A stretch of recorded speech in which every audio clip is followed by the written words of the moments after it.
దేశవ్యాప్తంగా 44 కార్మిక చట్టాలను రద్దు చేసి 4 లేబర్ కోడ్గా కుదించడంపై దేశంలోని కార్మికులు ఆగ్రహం వ్యక్తం చేశారు.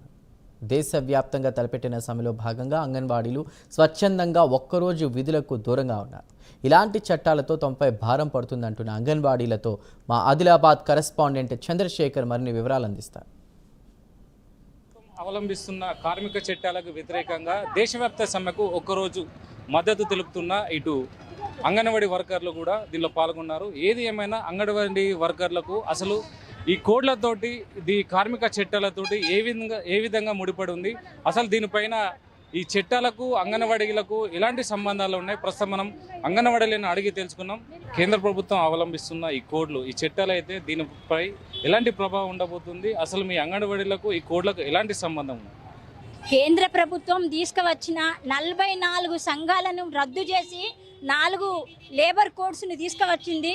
దీంట్లో మాకు సంఘం అనేది లేకుండా, మాకు బలం అనేది లేకుండా చేయడం జరిగింది. కాబట్టి దీనికి వ్యతిరేకంగా దేశవ్యాప్త సమ్మెలో భాగంగా ఈరోజు మంచిర్యాల జిల్లాలో అంగన్వాడీ టీచర్లు మరియు ఆయాలు ఈరోజు సుమారు 700-800 మందిని అన్ని యూనియన్లతో పాల్గొని ఈ సమ్మెను విజయవంతం చేసినాము. దీనికి గల కారణం కేంద్ర ప్రభుత్వం అవలంబిస్తున్న వ్యతిరేక విధానాలకే ఇది నాంది. ఇప్పటికైనా కూడా కేంద్ర ప్రభుత్వం మా గురించి ఆలోచించి మా యొక్క పని భారాన్ని తగ్గించాలి, మరియు 10 గంటల పని విధానాన్ని తగ్గించి 8 గంటల పని విధానాన్ని అమలు చేయాలి.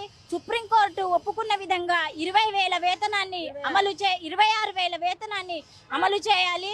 ప్రొద్దున్న 10 గంటలకు అంగన్వాడీ టీచరు సెంటర్కి వస్తే సాయంత్రం 4 గంటలు 9 గంటలకు వస్తే సాయంత్రం 4 గంటలకి ఇంటికి వెళ్ళాలి. అంటే అమ్మ ఒడి నుండి పిల్లలు అంగన్వాడీ టీచర్ ఒడిలోకి వస్తున్నారు. ఆయా టీచర్ ఇద్దరు కలిసి వాళ్ళ ఇంట్లో ఏ టైంలో ఉంటున్నారు, 4 గంటల నుంచి 10 గంటల వరకు 8-9 గంటల వరకు నిద్రపోతారు పిల్లలు. ప్రొద్దున లేచి వాళ్ళు స్నానము బట్టలు వేసి పిల్లలను అంగన్వాడికి పంపుతారు. అంటే ఎక్కువ శాతం అంగన్వాడీ దగ్గరనే ఉంటున్నారు పిల్లలు. మేము ఎంత సేవ చేస్తున్నాం, అంగన్వాడీలు ఆ తల్లి తర్వాత తల్లిలాగా సేవ చేస్తున్నాం. కాబట్టి ప్రభుత్వం ఏం చేస్తున్నది, ఆ సేవను నిర్వీర్యం చేస్తున్నది.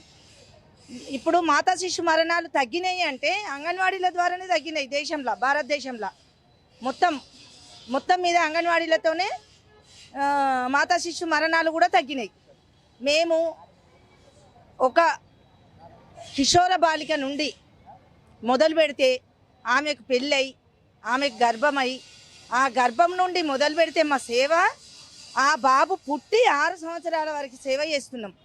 ఈరోజు కేంద్ర ప్రభుత్వానికి చెప్తున్నాం మేము ఒకటే, అంగన్వాడీల ఐక్యత వర్ధిల్లాలి. అంగన్వాడీలను మోసం చేస్తూ ఈరోజు సుప్రీంకోర్టు ఇచ్చినటువంటి తీర్పును అమలు చేస్తూ 26,000 జీతాన్ని అమలు చేయాలని చెప్పేసి మేము ప్రభుత్వాన్ని డిమాండ్ చేస్తున్నాము. అదేవిధంగా కనీస వేతనాన్ని ఇవ్వాలని చెప్పేసి గౌరవ వేతనాన్ని రద్దు చేస్తూ మాకు ఈరోజు గవర్నమెంట్ నుంచి రావాల్సిన ప్రతిదీ ఏదైనా కూడా ఇప్పుడు గవర్నమెంట్లో మాకు ఇందిరమ్మ ఇండ్లే కానివ్వండి, ప్రభుత్వ స్కీములు ఏదైనా కూడా అంగన్వాడీ టీచర్లకు వర్తింపజేయాలని చెప్పేసి కోరుతున్నాము, ప్రభుత్వాన్ని డిమాండ్ చేస్తున్నాము. జై ఏఐటీసీ. ఇదైతే కేంద్ర ప్రభుత్వం తీసుకొచ్చిన చట్టాలకు సంబంధించింది. ఈ 4 కోడ్లలో ఇటు అంగన్వాడీలను కూడా చేర్చారు. అంగన్వాడీలకు సంబంధించిన ఈ కోడ్లను వెంటనే ఎత్తివేయాలన్నట్టే ఇప్పటికే జిల్లాకు సంబంధించిన అందరూ అంగన్వాడీలు అయితే ఈ ధర్నాలో పాల్గొన్నారు. ఏది ఏమైనా కూడా ఇలాంటి కార్మిక చట్టాలు చేయడం వల్ల పని భారంతో పాటు అనేక సమస్యలు ఉన్నాయని ఇప్పుడు అంగన్వాడీలు అయితే చెప్తున్నారు. ఇలాంటి చట్టాలు వెంటనే కేంద్ర ప్రభుత్వం వెనక్కి తీసుకోవాలి, లేని పక్షంలో రానున్న రోజుల్లో మరింత ధర్నా ఉధృతంగా చేస్తామని అయితే ఇటు అంగన్వాడీలు అయితే హెచ్చరిస్తున్నారు. కెమెరా పర్సన్ రాముతో చంద్రశేఖర్.